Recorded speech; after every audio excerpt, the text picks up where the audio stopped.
In this video, we're going to talk about counting bars.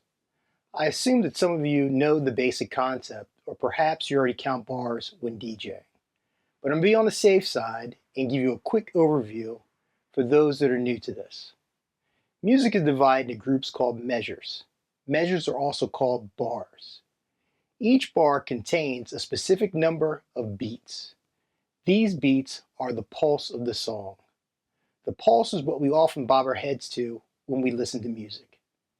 In popular Western music, bars generally contain 4 beats. This is why we usually count to 4 when counting bars.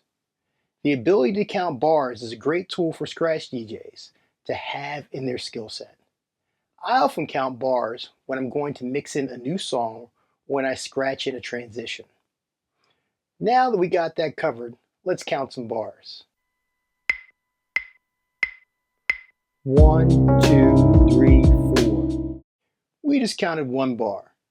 Let's do it again, but this time we're going to count 8 bars. And each time we get to a new bar, instead of saying 1 again, we're going to say the number of the bar we are in.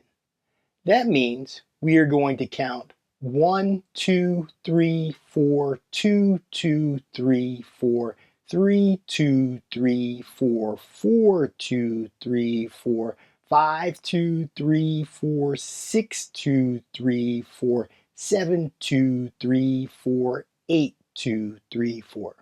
Got it? Here we go.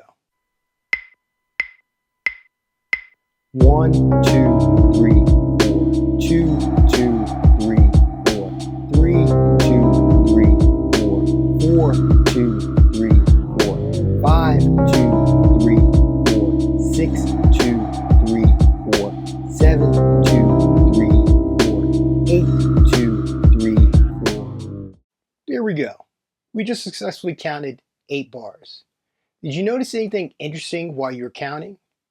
Did you catch that the first beat of this song has a kick drum on beat 1, a snare drum on beat 2, a kick drum on beat 3, and a snare drum on beat 4? A lot of songs will keep this pattern.